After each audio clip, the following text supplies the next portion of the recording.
to the house of Israel. The two stories are identical. So what you have is, he's showing you what's going to take place with the house of Israel. The house of Israel will be restored. And it says these bones be what? The whole house of Israel? Right. And after his spirit rested upon them, they stood on their feet. And exceedingly what? Great army. Great army. Key. Why are they an exceedingly great army? Huh? They finna go fight the enemies. Right. Didn't it say they stood on their feet and they were going to do what? Did it not say they were going to enter back into their land? So how are they going to be able to just enter back into their land? Same way like the first time. What happened the first time when they entered? They had to fight. They had to go do some head busting. It's going to be the same thing this time. Because remember when we first started reading about when a man divorces his wife, gives a bill certificate, and she goes until becomes another. And she returned, what happened is defiles the land. So Israel just can't come together all of a sudden just go up in the land.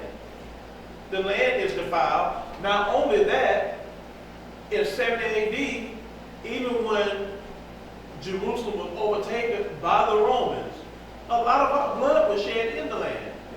What was the whole purpose of the city of refuge? So if you kill somebody, you could have a place to dwell safely. You have a place to dwell safely. Why did you need a place to dwell safely? Because they were going to be after your head. And if they were after your head and they got you and spilled your blood in the land, what happened? The land is cursed or the land is defiled.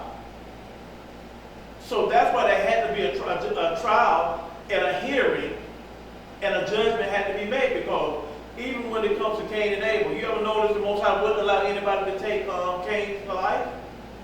Because he didn't intentionally, out of hatred, murder his brother. He may have killed him or taken his life, but it wasn't out of hatred for his brother. Was it premeditated? Was it premeditated? Right, it wasn't premeditated. So that's why he put a mark on him so he couldn't be killed. So the same thing goes with the city of refuge. But we know our forefathers, our ancestors' blood was shed in Jerusalem.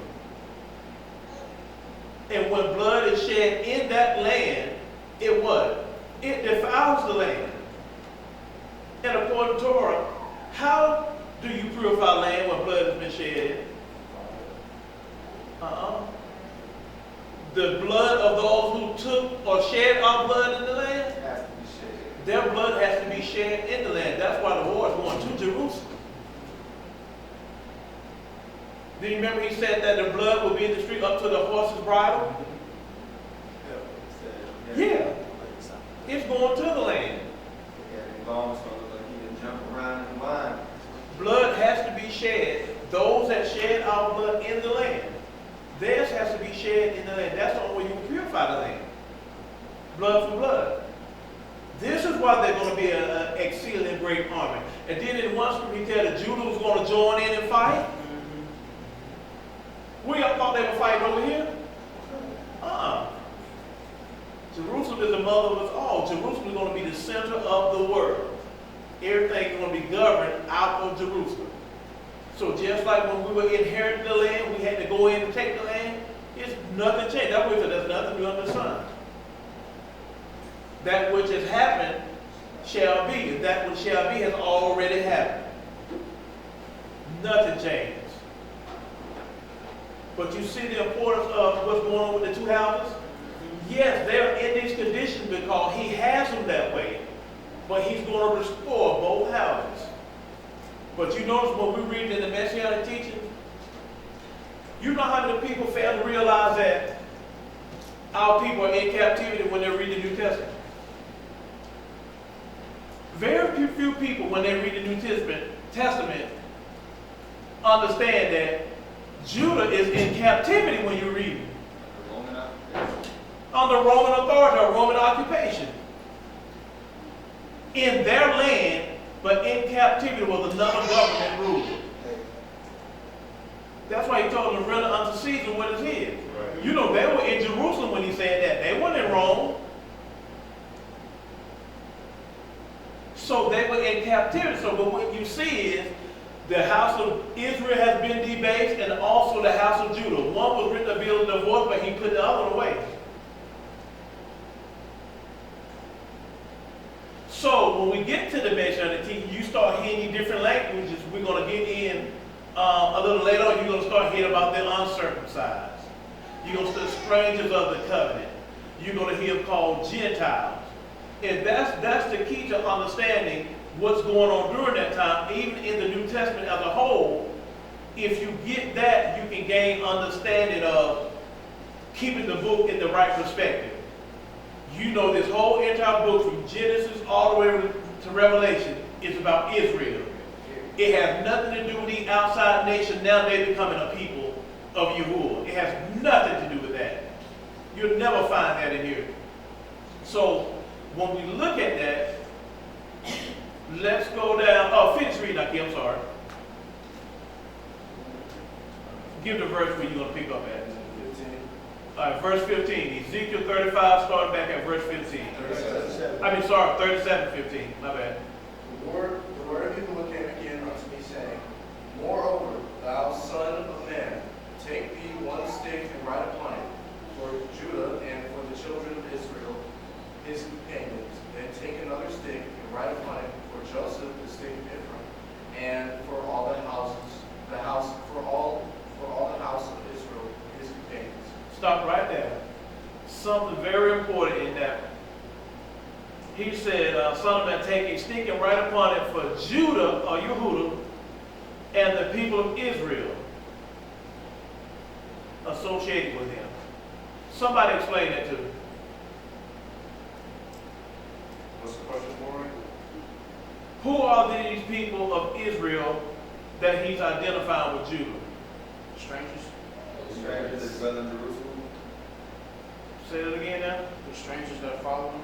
Is it right upon one statistic, right it for Judah and the people of Israel associated with it? Right. But read what it says about Ephraim.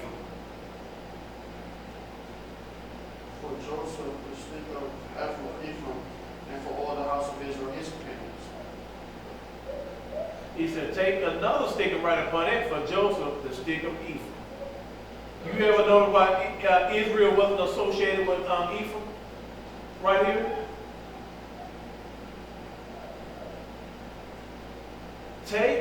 So this is what I'm saying. This is very key. It's the son of man, take the stick and write on it for Yahudah or Judah and the people of Israel. On the southern kingdom is known as Jacob or Israel now. Y'all see what I'm saying?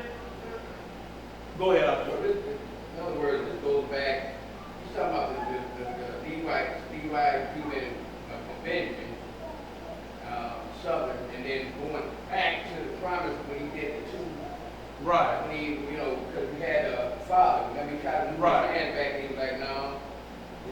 So that's what he's saying when it goes back to that, because when you go all the way back there and it comes all the way up, being that they was Sumerians and all of them were scattered amongst all the nations, they took on their ways and all that, and then you also had that clotting of what's the Key what you're saying. Right. And watch this. When we go back to the book of Hosea, he named one of them children to represent the house of Israel as Lo Ami. Why did he name them Lo Ami? He said they wouldn't be his people anymore. Remember he wrote them a bill of divorce? So they're no longer his people. They separate themselves from the covenant. Yeah, they separate themselves from the covenant, so he said they wouldn't be his people. Remember he written them a bill of divorce. So after the bill of divorce, what comes? Only the Jews in Jerusalem are recognized as what? His people, or Israel, the house of Jacob. He that has power to rule. When you get to the New Testament, the house of Israel is yet no longer his people. What has to happen before they can even be considered his people? Mashiyach. Thank you, key right there. Mashiyach has to, what? Shed his blood, he has to die, his burial has to take place, there has to be a resurrection. It's only through his that frees them to be able to return back to the covenant or under the covenant. This is why he said, I'm only sent to who? The lost sheep of the house of Israel.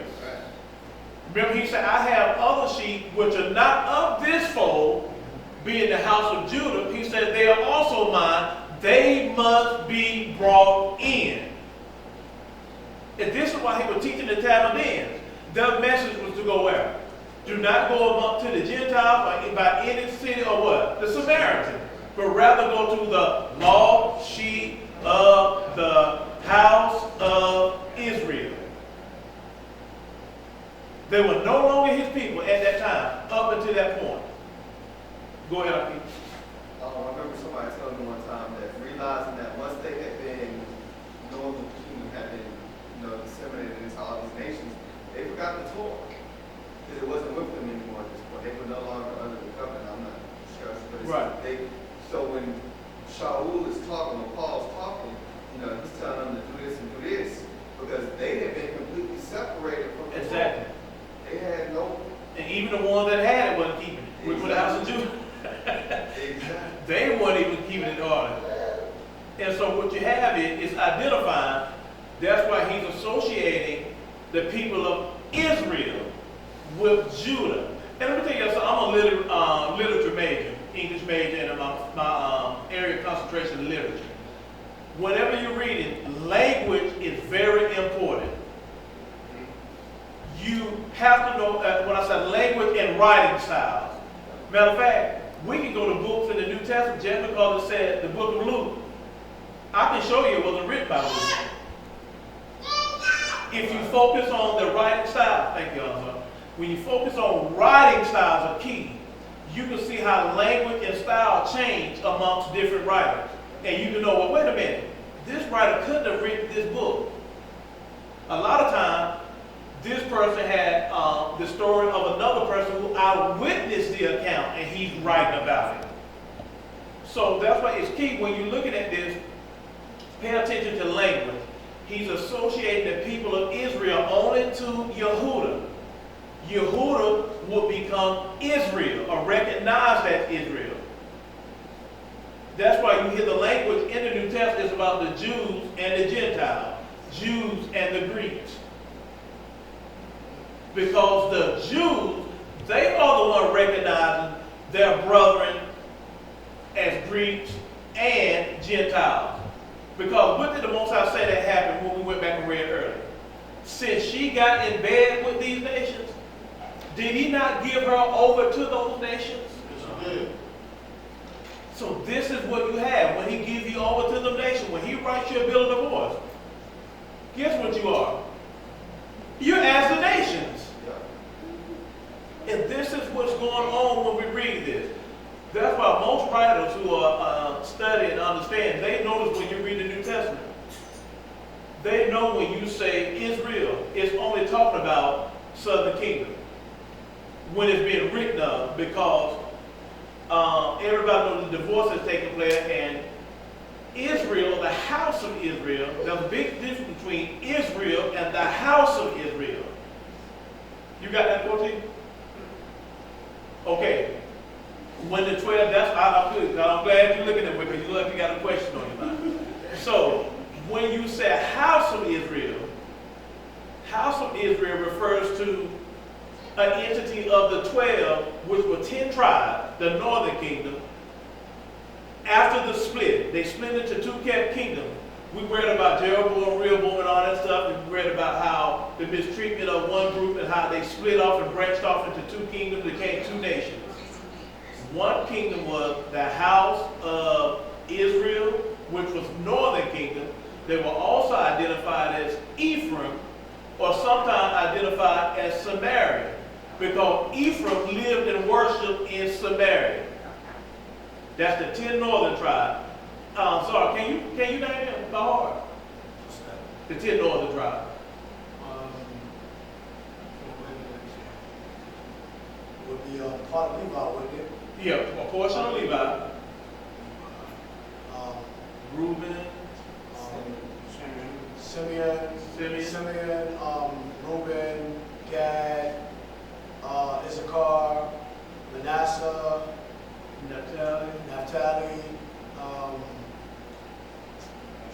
Asher, right? He said Gad. Gad. Zebulon. Zebulon. Right. You said Simeon? Yeah, I said Simeon. Okay then. So it's and Ephraim. I said Ephraim, right? You said Ephraim. Dan. Dan. And there's one more. Simeon, Reuben, Gad, Naphtali, Asher, Issachar, I said Issachar, Manasseh, He said Ephraim. Yeah, I said Ephraim. Benjamin, Benjamin, Southern Kingdom. Benjamin, Southern Kingdom. Right. So we. But all those tribes outside of Judah, Benjamin, and a part of the Levites. Right. But all the other tribes, which was 10, made up the northern kingdom. Right. And the southern kingdom was Judah and Benjamin and a portion of the Levites. So that's why when we went to Ezekiel 37, it said take 2 sticks, right on one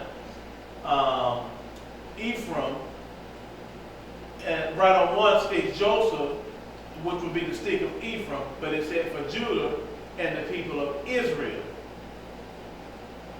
That's why it's a reason why it's associated Israel with Judah, and at this time it's not associated Israel with Ephraim, because something that's taking place with Ephraim. Ephraim has been written a bill of divorce.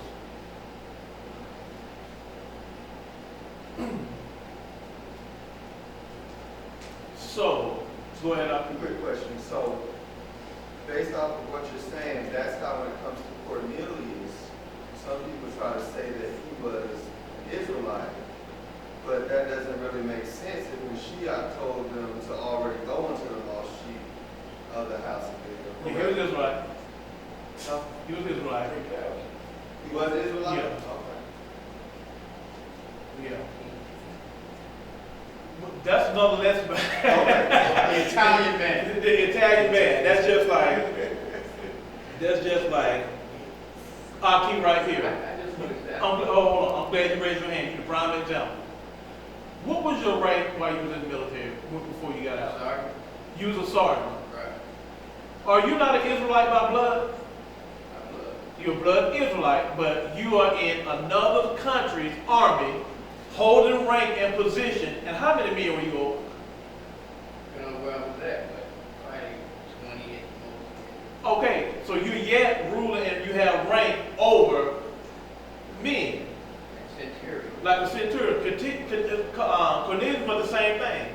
He was an Israelite who was in the Roman army. And he held rank and position, so he was over men within that army.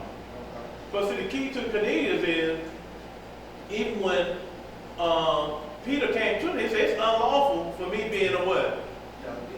A Yahudim to do what? Go into another nation? So, would he have to use the law to refer, or even going back to speak to that nation? Would you have to use the law? Yeah, would he have to even make reference to the law? He would not have. First of all, when it looks to Cornelius, even when the sheep or those unclean meat came down from Shemayim, or heaven, you ever notice it strategically pointed where they were? Did it not say they went to 4 corners? Yes, it did.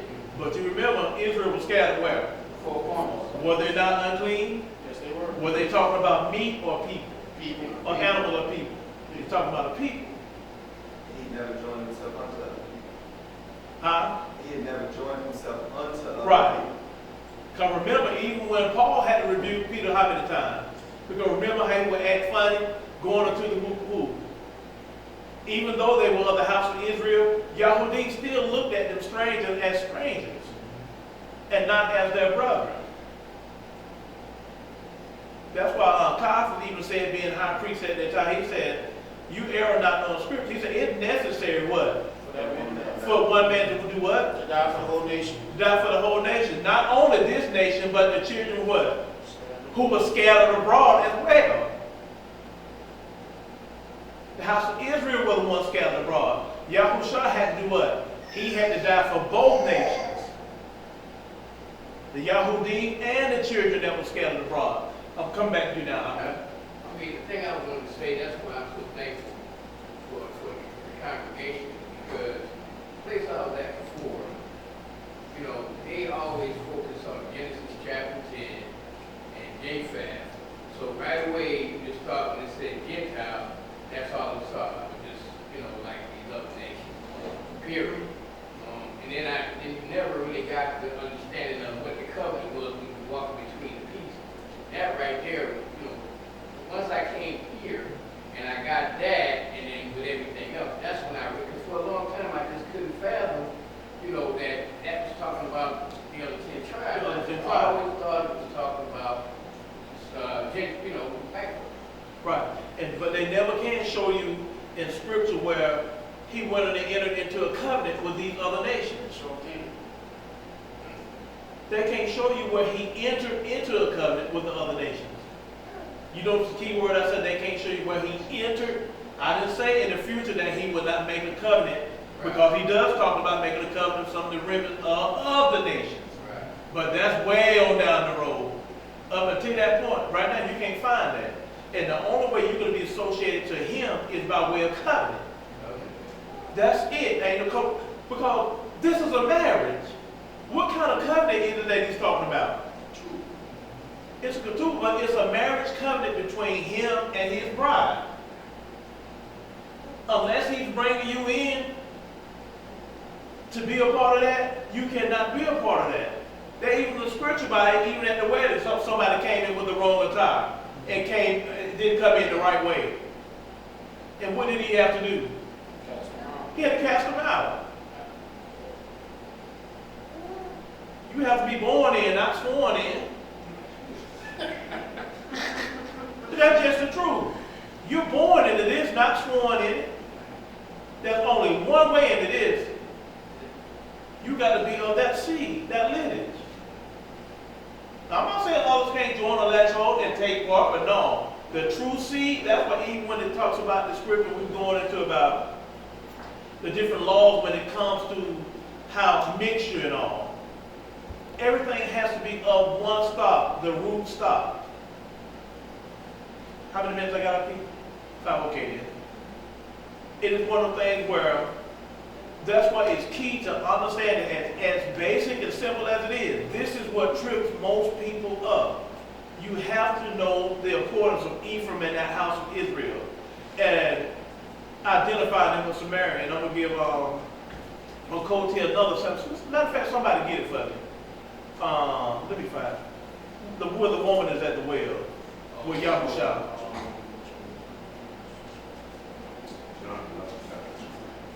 If you're looking at John 11. Oh, okay. Now I don't know why I was thinking it was 5. I But think it was it's 11. 5 too. Let's go. It might be 11. But I was thinking it was 5. It might be rough because I ain't got the 5 minutes. I need to move it on. That's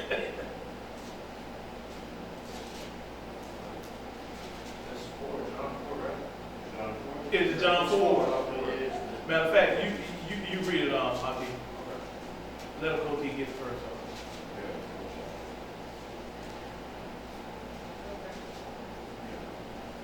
Because this is another thing right here that throws a lot of people off. We're going to start the first verse. Because a lot of people hear this and they want to say that Samaritans were Israelites. But that's not necessarily true. Now, did Israelites dwell in worship in Samaria? Yes, they did. Go ahead, When therefore Yahuah knew how the Pharisees had heard that Yahusha made and baptized more disciples than John, though Yahusha himself baptized not but his disciples, he left Judea and departed again into Galilee. Okay, so what? He left Judea and departed where? Into Galilee. Why and what's so important about him leaving Judea and going into Galilee?